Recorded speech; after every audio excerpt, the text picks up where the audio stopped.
Hello అండి, welcome to my channel Shanu Anshu vlogs. ఈరోజు మీకు నేను అన్నంలోకి కమ్మగా ఉండే దోసకాయ పచ్చడిని చూపించబోతున్నాను. ఈ దోసకాయ పచ్చడిని చాలామంది చాలా రకాలుగా చేస్తారు, కానీ ఒక్కసారి ఈ విధంగా కూడా ట్రై చేసి చూడండి, మీకు చాలా నచ్చుతుంది. అండ్ ఇది మనం బయట కూడా 1 వీక్ పైన స్టోర్ చేసుకోవచ్చు. ఇది చాలా సింపుల్గా చేసుకునే రెసిపీ కూడా. ఇప్పుడు పచ్చడి చేసుకోనికి ముందుగా అయితే ఒక దోసకాయని తీసుకున్నాను. ఈ దోసకాయ తొక్కను పీల్ చేసుకొని ముక్కలుగా కట్ చేసుకోవాలి. ఇప్పుడు బాండీ పెట్టుకొని 2 టేబుల్ స్పూన్స్ ఆయిల్ వేసుకోవాలి. ఆయిల్ హీట్ అయిన తర్వాత ఇందులోకి 1 టేబుల్ స్పూన్ మినపగుండ్లు, 1 టేబుల్ స్పూన్ శనగపప్పు వేసుకొని లైట్గా ఫ్రై చేసుకోవాలి. ఆ తర్వాత ఇందులోకి 3 టేబుల్ స్పూన్స్ పల్లీలను కూడా వేసుకొని ఫ్రై చేసుకోవాలి. పల్లీలు ఫ్రై అయిన తర్వాత ఒక 20 వెల్లుల్లి రెబ్బలు, ఒక చిన్న అల్లం ముక్కని కట్ చేసుకొని వేసుకోవాలి. నెక్స్ట్ ఇందులోకి పచ్చిమిర్చి కాయలను ఒక 10 వరకు తీసుకొని తుంచుకొని వేసుకోవాలి. ఇప్పుడు వీటన్నింటిని బాగా ఫ్రై చేసుకోవాలి. ఇప్పుడు ఇవన్నీ కూడా ఫ్రై అయిన తర్వాత ఇందులోకి 2 టేబుల్ స్పూన్స్ నువ్వులను వేసుకోవాలి. మనకి ఈ నువ్వులు వేసుకోవడం వల్లనే దోసకాయ పచ్చడి చాలా టేస్టీగా వస్తుంది.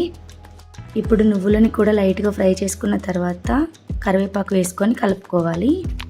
నెక్స్ట్ ఇందులోకి మనం ముందుగా కట్ చేసి పెట్టుకున్న దోసకాయ ముక్కల్ని వేసుకోవాలి.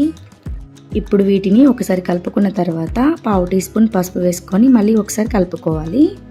ఇప్పుడు మూత పెట్టుకొని దోసకాయ ముక్కల్ని 2 to 3 మినిట్స్ వరకు మగ్గించుకోవాలి. దోసకాయ ముక్కలు ఈ విధంగా మగ్గిన తర్వాత టేస్ట్కి తగినంత సాల్ట్ వేసుకొని కలుపుకోవాలి.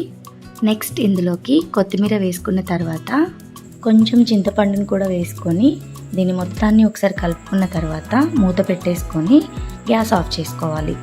5 మినిట్స్ తర్వాత మూత తీసి ఒకసారి మొత్తం కలుపుకొని మిక్సీ బౌల్లోకి ట్రాన్స్ఫర్ చేసుకొని గ్రైండ్ చేసుకోవాలి. పచ్చడి వచ్చేసి మరీ మెత్తగా గ్రైండ్ చేయకూడదు. ఇప్పుడు ఈ దోసకాయ పచ్చడిలోకి పోపు వేసుకుందాం.